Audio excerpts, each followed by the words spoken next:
নবী আকরাম সাল্লাল্লাহু আলাইহি ওয়াসাল্লাম বলেন, বলো দেখি কার মধ্যে স্বার্থপরতা নাই? সবার মধ্যে আছে, কিন্তু এটা কখনো বিজয়ী হয়, কখনো পরাজিত হয়।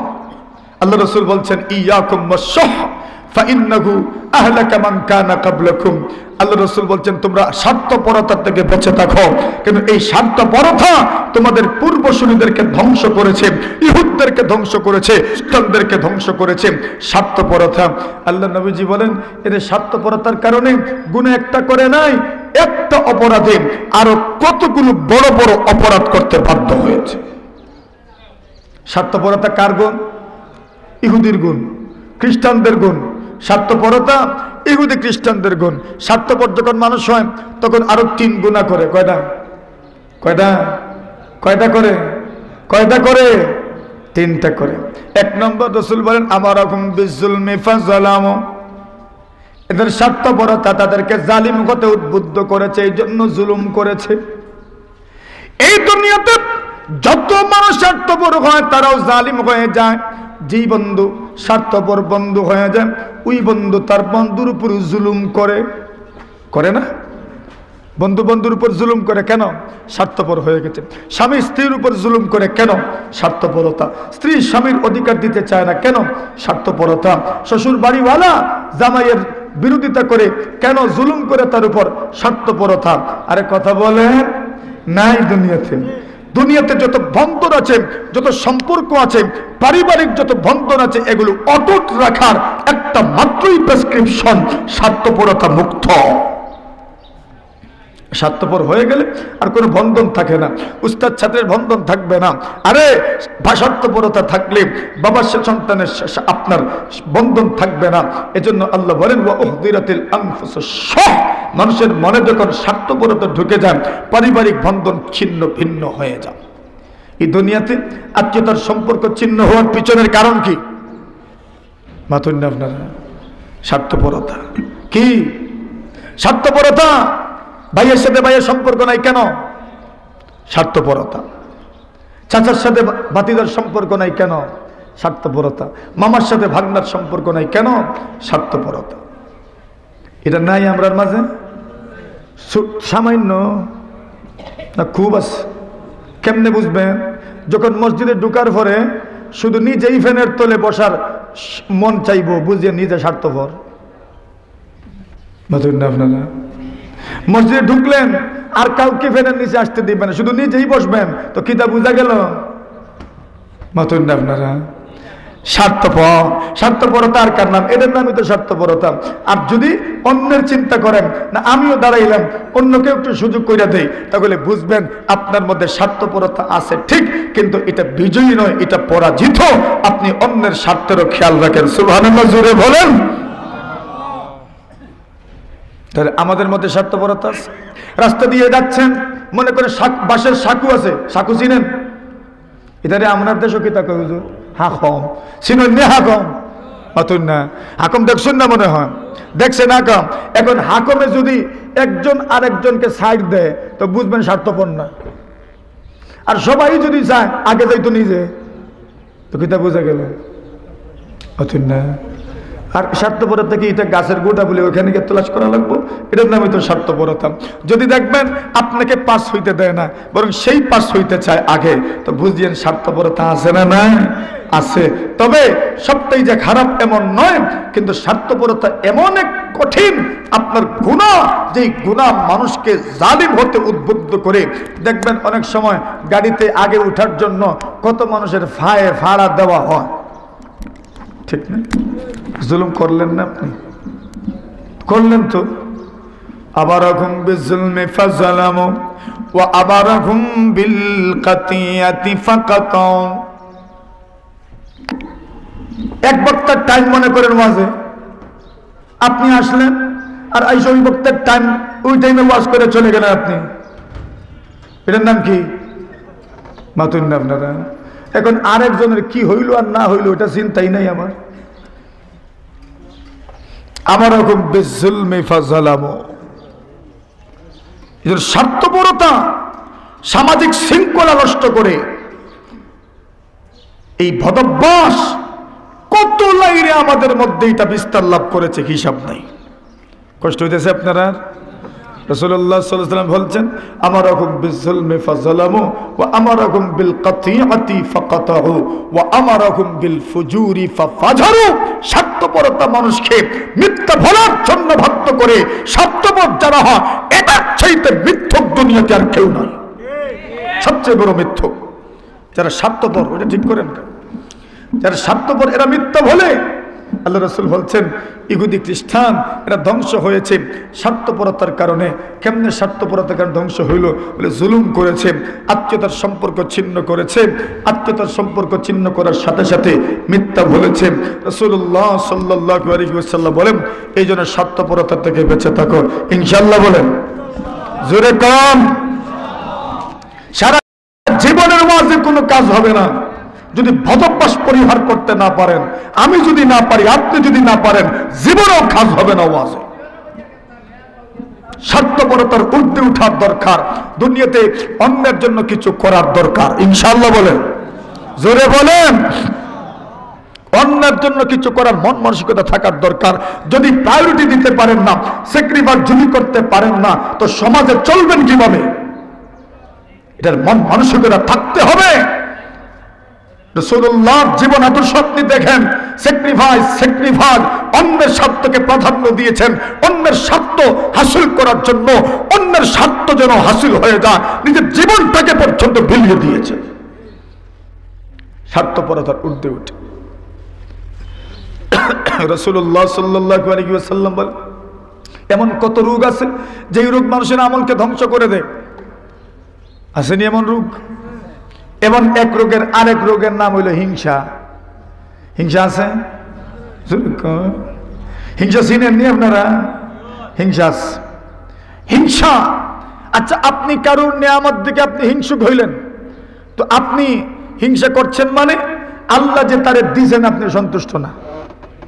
তো আপনার দরবার কার লগে হইল? নতুন নাম নাই, বুঝছেন? মাশাআল্লাহ, কার লগে হইছে? এখন আল্লাহর সাথে আপনি ঝগড়া করতেছেন। আপনি নারাজ আল্লাহর উপর। আল্লাহ তারে কেন দিলেন? তুমি কে হও আল্লাহর সাথে আল্লাহর উপর নারাজ হইবা? আল্লাহর উপর তুমি নারাজ হয়ে যাচ্ছ। তুমি আল্লাহ মানুষকে নিয়ামত দিয়েছেন, এর ব্যাপারে তুমি হিংসা করো, তো মানে কি? তুমি চাচ্ছ আল্লাহ যেন তাকে না দেন, দিয়ে ভুল করছেন। তোমার মতে ভুল করছেন কি বুঝাইতে চাও? আরে আল্লাহ তো আল্লাহ, আমার কথায় যে দিয়ে দিবেন আর আমার কথায় যে নিয়ে নিবেন এমন তো না। আল্লাহ তারে দিছেন, আমিও যদি লবিং করি তো আমাকেও তো দিবেন। অন্যের ওইটা চলে যাওয়া এই বদদুয়া করার চাইতে আর এই চিন্তায় না থেকে আপনি যদি লবিং করেন, তাহাজ্জুদের নামাজ পড়েন, নামাজ পড়ে পড়ে দোয়া কবুলের সময় যদি আপনি চাইতে পারেন, মুসাফির হালতে যদি আপনি চাইতে পারেন, আযান ইকামতের মধ্যখানে তুমি যদি চাইতে পারো, মুসিবতের সময় তুমি যদি আল্লাহর কাছে দোয়া করতে পারো, বিপদের সময় তুমি যদি আল্লাহর কাছে দোয়া করতে পারো, জুমার রাতে তুমি যদি আল্লাহর কাছে দোয়া করতে পারো, আরাফার রাতে তুমি যদি আল্লাহর কাছে দোয়া করতে পারো, ঈদ আইনের রাতে তুমি যদি আল্লাহর কাছে দোয়া করতে পারো, সৎকার পরে তুমি যদি আল্লাহর কাছে দোয়া করতে পারো, আল্লাহ তোমাকেও তো দিবেন। তো তুমি কেন অন্যের সম্পদ দেখে হিংসার আগুনে জ্বলছো? কেন তুমি অন্যের শান শৌকত দেখে, মান মর্যাদা দেখে হিংসার আগুনে জ্বলছো? কারণ কি বলো? আরে তুমি চাও না আল্লাহর কাছে, দিয়েছেন তো আল্লাহ। ওই ব্যক্তি নিজে তো অর্জন করতে পারে নাই, এই ব্যক্তির নিজস্ব গুণ তো না, ওটা তো দিয়েছেন আল্লাহ। তুমিও চাও না তোমার রবের কাছে আল্লাহ তোমাকেও দিবেন। এমন তো নয় যে আমি আল্লাহকে নিষেধ করব, আর নিষেধ করলেই আল্লাহ মেনে নেবেন। কোন মানুষ আল্লাহকে বাধ্য করতে পারবে? কোন মানুষ তো আল্লাহকে বাধ্য করতে পারবে না। আল্লাহই তো সকলকে বাধ্য করবেন। তো আমি যদি আমার আল্লাহর কাছে চাই, আপনি পারবেন আল্লাহকে বাধ্য করতে আমাকে না দেওয়ার জন্য? তো কেন আমি হিংসা করি? মুমিন মুসলমানের টেনশন তার গুনাহের কারণ, কিন্তু হিংসুক এমন এক টেনশনওয়ালা যার হিংসা, যার টেনশনে গুনাহ তো মাফ হয় না, বরং আরো গুনাহ বাড়ে। মাতুন না? হিংসা এমন এক আগুনের নাম, যে আগুন যার অন্তরে জ্বলে, আগুনে তো অন্য জিনিস জ্বালায়। মাতুন না? আগুনে অন্য জিনিস জ্বালায়, কিন্তু হিংসার আগুন যদি কোনো মানুষের অন্তরে জ্বলে, এ নিজেই জ্বলে। মাতুন না? জ্বলে না, জ্বলে না, এটার নাম ওই জ্বালা। এর নাম কি? এর নাম জ্বালা। তো হিংসা আসেনি মানুষের অন্তরে? আছে। নবী আকরাম সাল্লাল্লাহু আলাইহি ওয়াসাল্লাম বলেন, ইয়াকুম ওয়াল হাসাদ ফাইন্নাল হাসাদা ইয়াকুলুল হাসানাত কামা তাকুলুন নারুল হাতাব। আল্লাহর পয়গম্বর বলেন, হিংসা থেকে বেঁচে থাকো। কেন? হিংসা মানুষের আমলকে নষ্ট করে দেয়। যেমন ভাবে একজন মানুষ কাঠ জ্বালাইল, আগুনে দিল কাঠ, লাকড়ি দিল আগুনে, ওই আগুন যেভাবে তার লাকড়ি কি জ্বালা দেয়, ঠিক এমন ভাবে হিংসা মানুষের আমলকে নষ্ট করে দেয়। কিন্তু কোনো মানুষ যদি হিংসা মুক্ত থাকতে পারেন, অন্তরে হিংসা নাই, স্ত্রীর বিরুদ্ধে হিংসা নাই, সন্তানের বিরুদ্ধে হিংসা নাই, লাগাগোরের মানুষের ব্যাপারে হিংসা নাই, অন্যের ছেলের ব্যাপারে হিংসা নাই, চাচার ব্যাপারে হিংসা নাই, মামার ব্যাপারে হিংসা নাই, আলেমের ব্যাপারে হিংসা নাই, মুয়াজ্জিনের ব্যাপারে হিংসা নাই, বন্ধুর ব্যাপারে হিংসা নাই।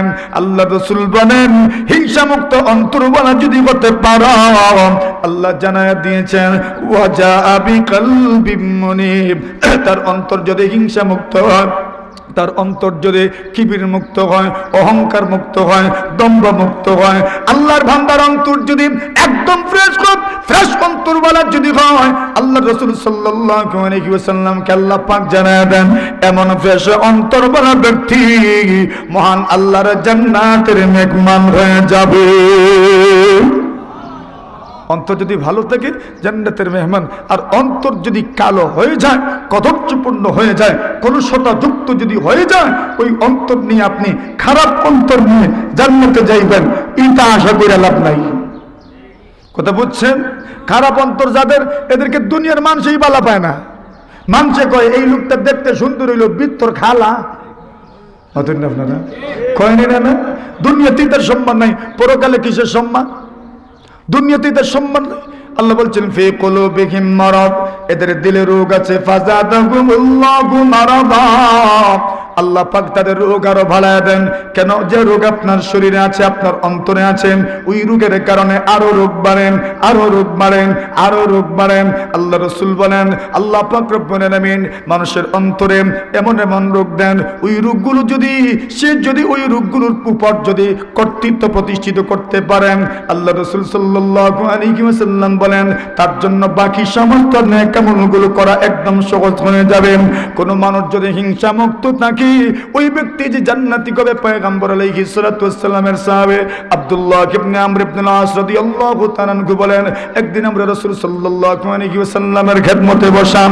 এমন সময় পয়গম্বর আমাদেরকে সম্বোধন করে বলেন, ইয়াতলু আলাইকুমুল আনা রাজুলুম মিন আহলিল জান্নাহ, সাহাবীরা রে আমার, এই মুহূর্তে তোমাদের সামনে এমন একজন মানুষ আসবেন, তোমাদের সামনে এই মুহূর্তে এমন একজন মানুষ আসবেন, যিনি হলেন আল্লাহর জমিনে চলাফেরাকারী জান্নাত মানুষ। জুড়ে বলেন সুবহানাল্লাহ। বুঝছেন? রাসূল সুসংবাদ দিচ্ছেন আর ভবিষ্যৎবাণী করছেন, এই মুহূর্তে যিনি তোমাদের কাছে আসবেন, এই লোকটা আল্লাহর জমিনে বিচরণকারী জান্নাতি মানুষ। সুবহানাল্লাহ জুড়ে বলেন। আচ্ছা বলেন তো, রাসূল বলছেন এখন আসবেন, আর এই মুহূর্তে আসবেন, তোমাদের সামনে আসবেন। যারা উপস্থিত ছিলেন ওরা তো কি পরিমাণ আগ্রহী!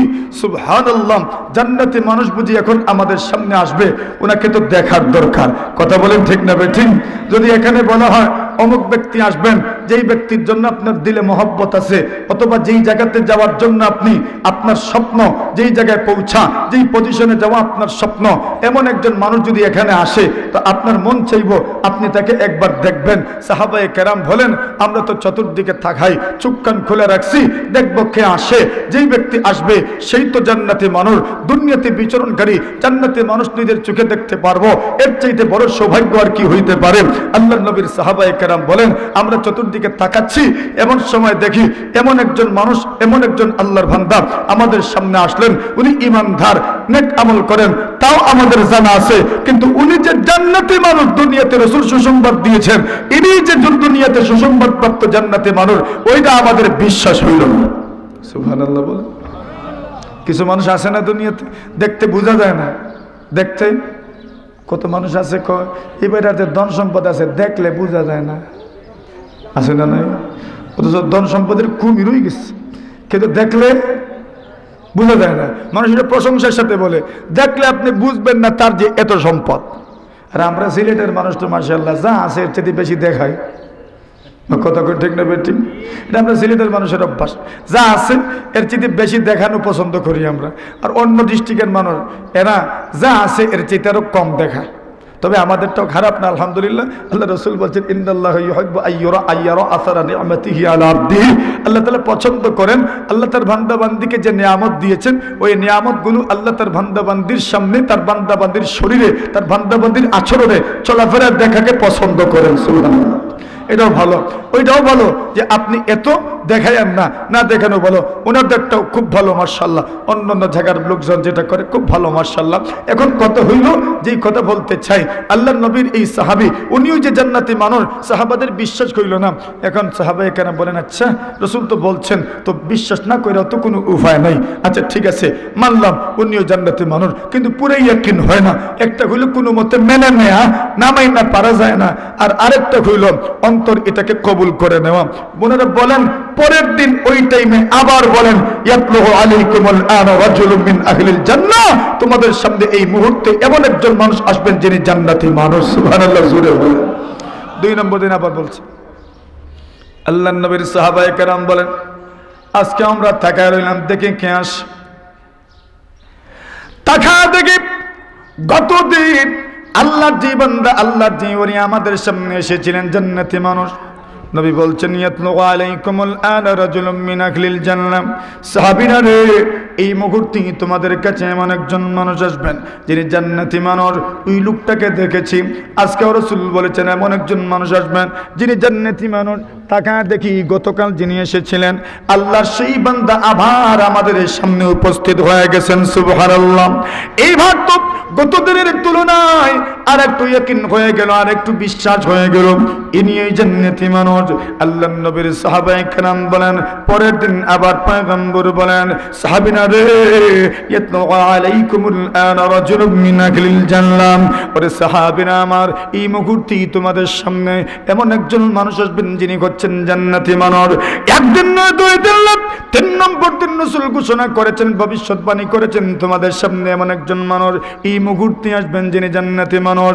আল্লাহর নবীর সাহাবীগণ বলেন আজকে আমরা তাকায় রইলাম দেখবো কে জান্নাতি মানুষ। তাকায় দেখি গত 2 দিন রাসূল ওই কথা বলার পরে যে ভাগ্যবান সাহাবী আমাদের সামনে এসেছিলেন, তাকায় দেখি 3 নম্বর দিন নবীর সেই সাহাবী আবার আমাদের সামনে হাজির। সুবহানাল্লাহ। এইবার তো পুরো ইয়াকিন হয়ে গেল, বিশ্বাস হয়ে গেল এই মধ্যে মুজাহিদি আল্লাহর জান্নাতের মানুষ, আল্লাহর জান্নাতের বাসিন্দা। আব্দুল্লাহ ইবনে আমর ইবনে আস বলেন দেখতে তো মনে হয় না, দেখতে তো বোঝাও যায় না এই লোকটা যে জান্নাতি হইতে পারবেন, কিন্তু যেহেতু রাসূল বলেছেন ইনি জান্নাতি মানুষ, ইয়াকিন করলাম, বিশ্বাস করলাম। আর মন চাইল ওনার কাছে যাই আর দেখি উনি জীবনে কি আমল করেন, কোন আমলে উনি জান্নাতি হইলেন, ওইটা দেখবার মন চায়। ওনার মতো আমি যদি আমল করি আমিও তো জান্নাতি হতে পারবো। এজন্য আমল দেখে আমল করা। আল্লাহ রাসূল সাল্লাল্লাহু আলাইহি ওয়াসাল্লামকে প্রশ্ন করা হয়েছে ইয়া রাসূলুল্লাহ আইয়ুল সাইনা খাইর, ওগো আল্লাহর রাসূল আমরা যাদের সাথে চলাফেরা করি এই খুব ভালো করে কথাটা বুঝিয়েন। রাসূল সাল্লাল্লাহু আলাইহি ওয়াসাল্লামকে প্রশ্ন করা হয়েছে আইয়ুল সাইনা খাইর, ইয়া রাসূলুল্লাহ আমরা তো সামাজিক জীব, মানুষ তো সামাজিক জীব, সমাজ ছাড়া মানুষ চলতে পারে না, বন্ধু বান্ধবকে নিয়েই তো মানুষ চলে। ইয়া রাসূলুল্লাহ সাথী সঙ্গী ছাড়া তো কেউ চলতে পারে না।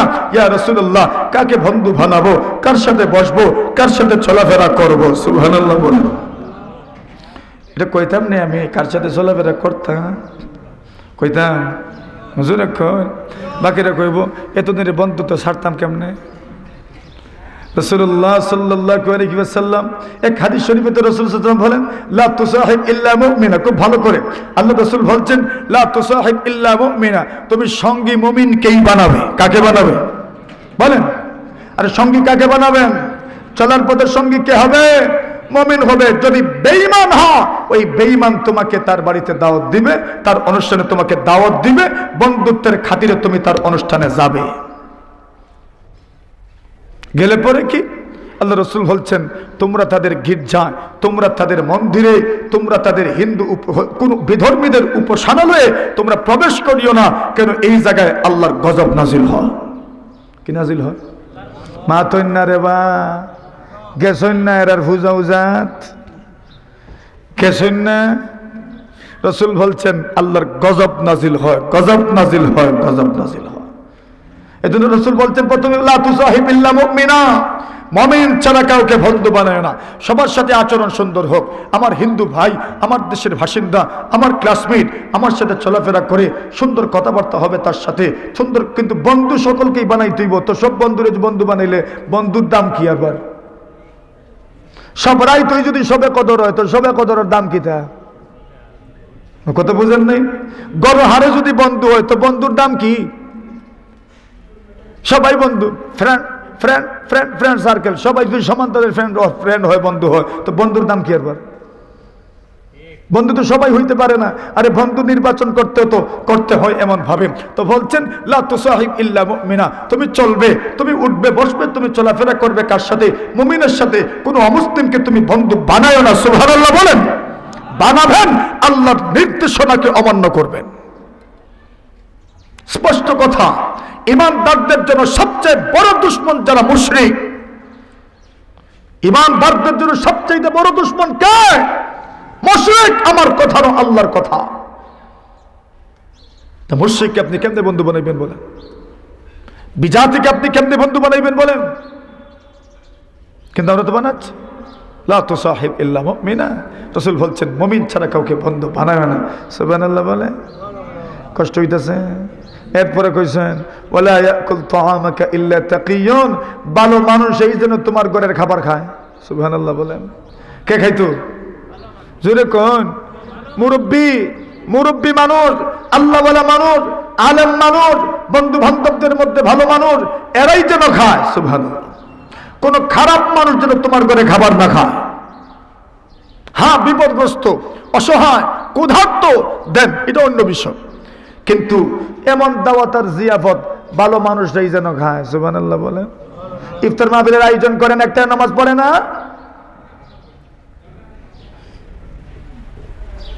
নামাজ পড়ে না ইফতার মাহফিল খালি ইফতার করতে চায়, খালি ইফতার ওই করে, এরপরে ফানে খাইয়া গ্লাস এটা মেরে ফেলে কিছু চাই না করে যা, নামাজ টামাজ নাই। সব হইতাছে তো। লা ইয়াকুল তাআমাকা ইল্লা তাকিয়ুন, ইফতার মাহফিল করো, আর শুধু ইফতার মাহফিলে সব আপনার ফুলাব খাওয়ারাদেরকে দাওয়াত করে, গরিবকে দাওয়াত করো। আমাকে দাওয়াত করছেন, আমি তো ফুলাব খাই ওই সারা আপনার পুরা রোজা মাস হই, আমার দাওয়াত করার দরকার কি?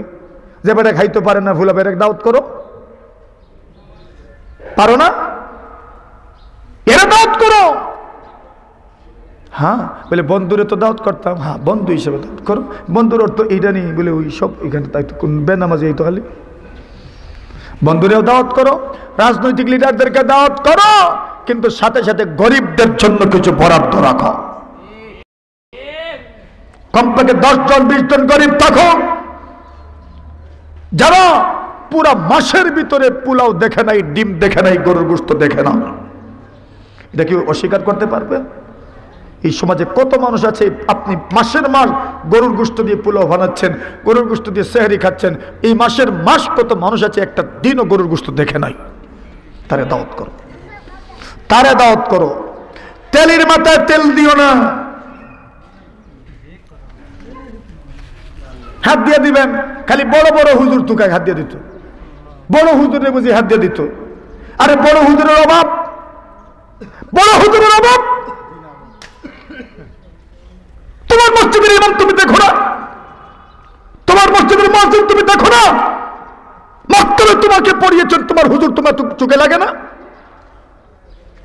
হুজুরের করে খরচ নাই, আর খালি বড় হুজুরে দিত, বড় হুজুরে দিত, কাসিম হিসাবে দিত। আমার দিতে কে কইছে? তোমার মসজিদের ইমামকে দিয়ে দিছ, তোমার মসজিদের মুয়াজ্জিনকে দিয়েছো।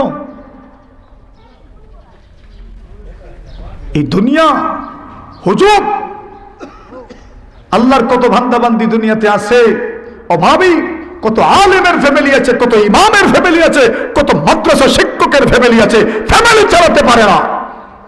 নাই বলেন না? নাই নাই, কত মাস চলে যায় বেতন পায় না, চোখে দেখো না? রাসূল বলছেন ওয়ালা ইয়াকুল তাআমাকা ইল্লা তাকিয়ুন, আল্লাহ রাসূল সাল্লাল্লাহু আলাইহি ওয়াসাল্লাম বলেন তোমার ঘরের খাবার যেন মুত্তাকিরা খায়, পরহেজগাররা খায়। কষ্ট হইতাছে নি আপনারা? আর আমার তিত্তা মিথ্যা মাত আজকে আল্লাহর মাফ করুক আমারে, কষ্ট নিয়েন না কেউ, সমাজের অসঙ্গতি এটার নাম। গরিবদের খেয়াল রাখেন ইনশাল্লাহ, বলেন গরিবদেরকে খেয়াল রাখবেন তো? খেয়াল রাখেন।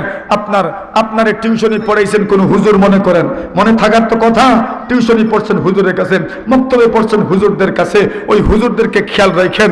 মক্তবে পড়েছেন যাদের কাছে, নুরানিতে পড়েছেন যাদের কাছে, মক্তব আউয়ালে যাদের কাছে পড়েছেন, মক্তব দুমে যাদের কাছে পড়েছেন, আপনার মসজিদে একজন, দুইজন, তিনজন, চারজন, পাঁচজন, আপনার জীবদ্দশায় 7 জন 8 জন পর্যন্ত ইমাম পরিবর্তন হইতে পারেন, মুয়াজ্জিন পরিবর্তন হইতে পারেন, এদের জন্য একটা বরাদ্দ রাখিয়েন ইনশাআল্লাহ।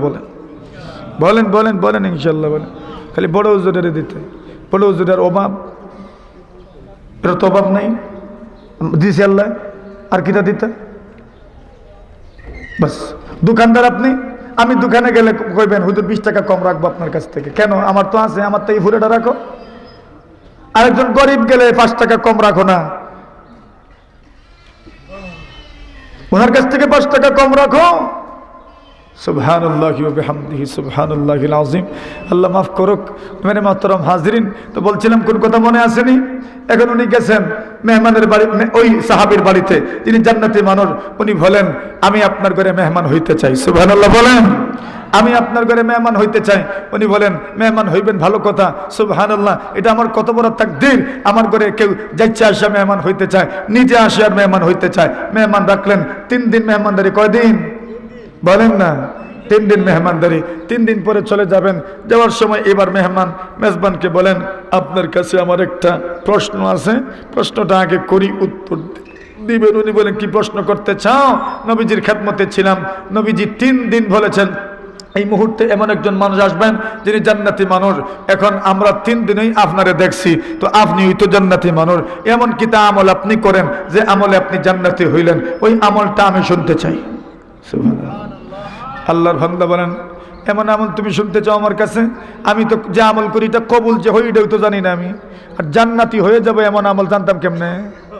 উনি বলেন এমন কোন আমল আমার জানা নাই। উনি বলেন আছে, এজন্যই তো রাসূল আপনাকে জান্নাতি বলে ঘোষণা করেছেন। আল্লাহর বান্দা বলেন আমার নাই। উনি বলেন ঠিক আছে, নাই যেহেতু আর বিরক্ত করার দরকার নাই আপনাকে আর বিরক্ত করছি না, চলেন। আল্লাহর বান্দা বলেন একটু সামনে যাওয়ার পরেই ওই মেজবান পিছন থেকে ডাক দিলেন আর বললেন শুনে যাও, আমার কোন আমলে আমি জান্নাতি তা তো বলতে পারবো না, তবে একটা আমল আমি কন্টিনিউ করি, ধারাবাহিকভাবে করি, সদা সর্বদা একটা আমল আমি করি। ওই আমলের কথাটা তোমাকে শোনায়া দেই, হতে পারে যা যদি কিছু হয়ও তো এই আমলেই হয়েছে। সুবহানাল্লাহ। বলেন যে আমলটা আপনি কন্টিনিউ করেন, সদা সর্বদা করেন, ওই আমলটাই আপনি বলেন। উনি বলেন আমি রাত্রিবেলা ঘুমাই, আমি যখন ঘুমাইতে যাই এমনভাবে ঘুমাই দুনিয়ার কোন মানুষের ব্যাপারে আমার অন্তরে সামান্য পরিমাণ হিংসা থাকে না। ছোট আমল ছোট, সবাই পারবেন। আমি রাত্রিবেলা ঘুমাই, দুনিয়ার কোন মানুষের ব্যাপারে আমার অন্তরে হিংসা থাকে না। সকালবেলা ঘুম থেকে জাগ্রত হয়, দুনিয়ার কোন মানুষের ব্যাপারে আমার অন্তরে হিংসা থাকে না। সুবহানাল্লাহ বলেন। মেহমান বলেন হাযিহিল্লাতী বালাগাত বিকা মা বালাগাত, এটাই তো সেই আমল যেই আমল আপনাকে এত উপরে নিয়ে গেছে। আপনি করতে পেরেছেন, উপরে গেছেন, আমরা করতে পারি নাই, এই জন্য উপরে যাইতে পারি নাই। সুবহানাল্লাহ জোরে বলেন। আমরা যখন রাত্রে ঘুমাই দুনিয়ার মানুষের ব্যাপারে হিংসার গাঁটটি লইয়া ঘুমাই, আর যখন ঘুম থেকে উঠার আগে শুয়া পরিকল্পনা করে এরা কেমনে যাতা দিত। কথা বলেন ঠিক না বেঠিক?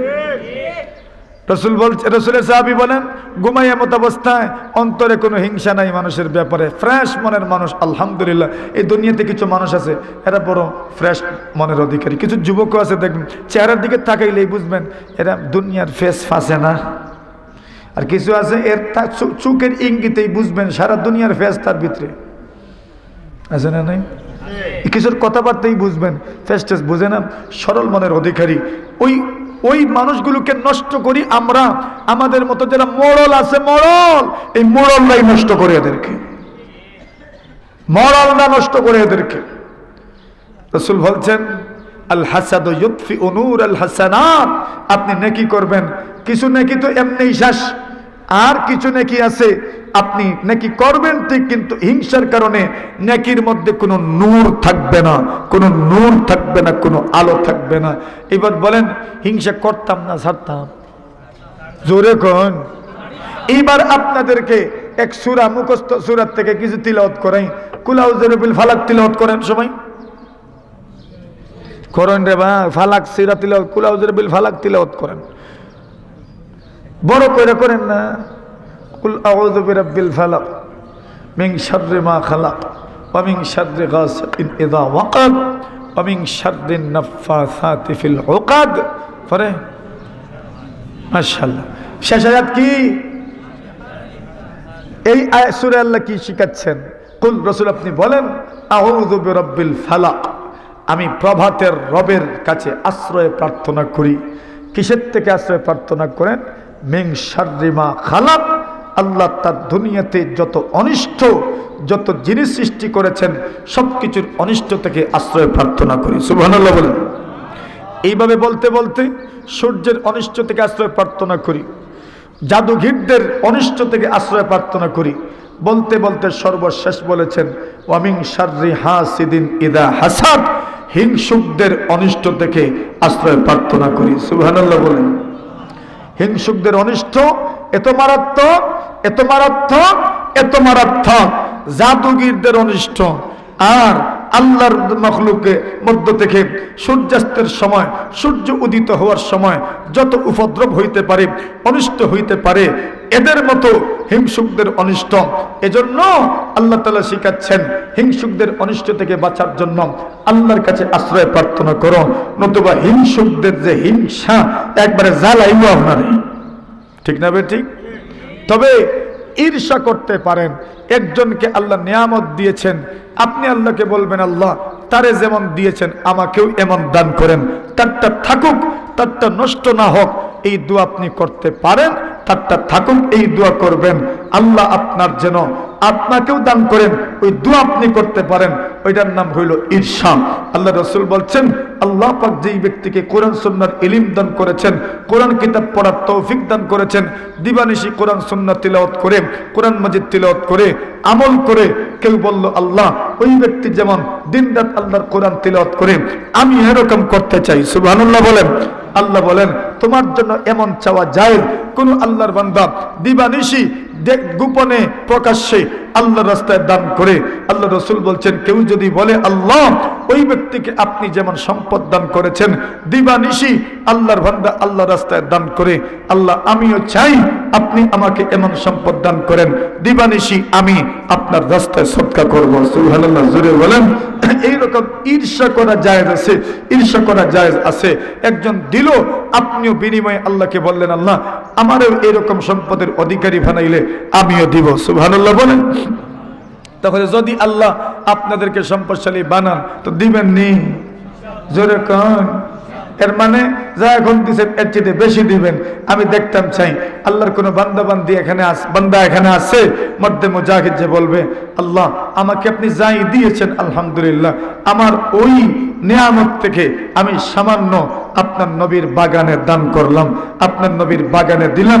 এই জন্য প্রথমে কে আছেন যে বলবেন হুজুর ইনশাআল্লাহ আমি আপনার আল্লাহর রসুলের এই বাগানে আমার আল্লাহ প্রদত্ত নিয়ামত থেকে সামান্য আল্লাহর রসুলের এই বাগানে দিলাম। প্রথম আওয়াজটা কে দিবেন বলেন?